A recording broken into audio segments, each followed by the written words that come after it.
সরাসরি শুভেন্দু অধিকারী তিনি আজ চলে যাবেন ফলতায়। নির্বাচনের পর শপথ বাক্য পাঠ করবার পর মুখ্যমন্ত্রীর দায়িত্ব গ্রহণ করবার পর প্রথমবার ফলতায় যাচ্ছেন শুভেন্দু অধিকারী।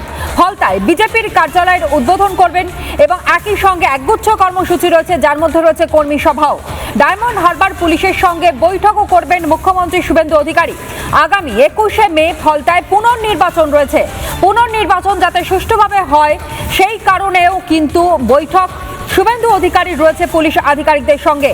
রাজ্যে পালা বদলের জন্য কার্যত স্বস্তিতে এই মুহূর্তে ফলতার মানুষ, কারণ এই ফলতার মানুষও তারাই বলেছিলেন গত 15টা বছর ধরে সে পঞ্চায়েত নির্বাচন হোক, বিধানসভা নির্বাচন হোক, কোনো নির্বাচনেই তারা অংশ নিতে পারেননি তৃণমূলের তাণ্ডবে।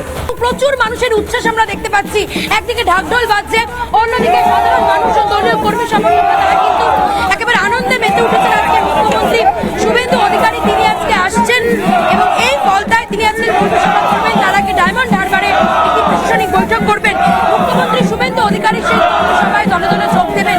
দলীয় কর্মী সমর্থকরা কেমন লাগছে দাদা, কেমন লাগছে? খুব ভালো লাগছে, ঠিক খুব ভালো লাগছে। আমরা চাই যে বিপুল হারে যেন ফলতা থেকে লিড দেয়, যে 293 এর মধ্যে যা ভোট পেয়েছে 294। এত বছর ধরে আপনারা তো ভোট দিতে পারেননি, এবার পুনর্নির্বাচনে কি মনে হচ্ছে শান্তিতে ভোট দিতে পারবেন? একদম পুরো শান্তিতে দেবে আর প্রচুর ভোটে ফলতা থেকে লিড দেবে, প্রচুর ভোটে। একেবারে কি মনে হচ্ছে দাদা, সুষ্ঠুভাবে ভোট হবে? হ্যাঁ, সুষ্ঠুভাবে ভোট হবে। নির্বাচন কমিশনের আমাদের পুরো আস্থা আছে। মুখ্যমন্ত্রী আসছেন আজকে আপনাদের এখানে, কেমন লাগছে? খুব ভালো লাগছে, খুব ভালো লাগছে।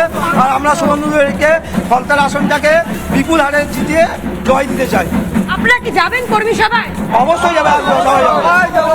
একেবারে তারা এই মুহূর্তে স্লোগান দিচ্ছেন, আমরা দেখতে পাচ্ছি কর্মী সভায় পৌঁছবেন আর কিছুক্ষণের মধ্যে শুভেন্দু অধিকারী আসছেন। প্রত্যেকে এই মুহূর্তে খুশি এবং আমরা কথা বলছিলাম একজন ঘর ছাড়া মানুষের সঙ্গে, যিনি দিনের পর দিন বছরের পর বছর তৃণমূলের ভয় ভোট দিতে পারেনি, তাকে ভোট দিতে দেওয়া হয়নি, তার পরিবারকে আটকে রাখা হয়েছিল, ভয় তিনি পালিয়ে গিয়েছিলেন অন্যত্র, সেখানে তিনি লুকিয়েছিলেন। আজকে মুখ্যমন্ত্রী শুভেন্দু অধিকারী তিনি আসছেন, শুনে তিনি সুখী সাতগাছিয়া থেকে চলে এসেছেন নিজের বাড়িতে।